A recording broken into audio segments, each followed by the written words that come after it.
So, your LinkedIn headline says that you're a digital therapist. I'm curious what that means to you and how you came up with it. My LinkedIn profile reflects my nature, which is I'm tongue in cheek. I don't take things necessarily too seriously all the time. I like to have fun in my work, but it also reflects reality that a lot of my work feels like therapy. There needs to be a lot of emotional intelligence in the work that we do, especially in my space in modern work, where it's helping organizations make a big change from one technology to another technology or one set of tools to another set of tools. It requires a lot of empathy, getting into the shoes of the client, helping them to see how they can help themselves understand what they need to do to make this change. And we're not trying to build in long term dependencies. Eventually, we want them to be out of therapy, right? We want them to understand and be able to operate on their own. I kind of use that digital therapist as just a way to remind myself of what I am really doing. It's not just about the technology, it's about people and helping people adapt and accommodate to the changes we're making in the technical space. So, with your approach as a digital therapist, how does it influence the way that you tackle client challenges in your current role as a practice lead? Think one of the biggest impacts it has is we are really focusing more and more on change management. And a good example of this is the change management that's required to get people to adopt AI tools. In my practice, we're working on co-pilots, and frankly, the co-pilot technology, a lot of that is controlled by Microsoft. We do a lot of things to do configurations and optimizations and tunings of those Copilot. But the biggest key to success is getting people to adopt Copilots as part of their day to day working patterns. And to make that change, it's not a simple thing. You can't just spell out the benefits and say, hey, this is great. This is amazing technology. You should use it every day. That kind of raw cheerleading might have a place in that, but it's not the most important thing.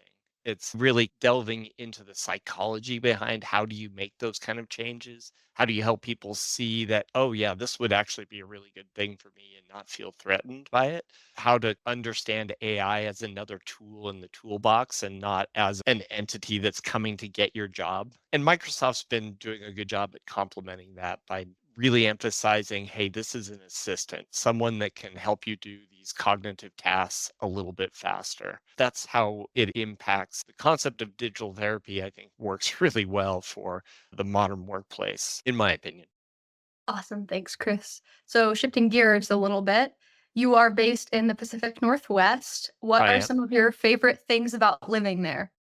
Absolutely, my favorite thing about living here is that all my family's here.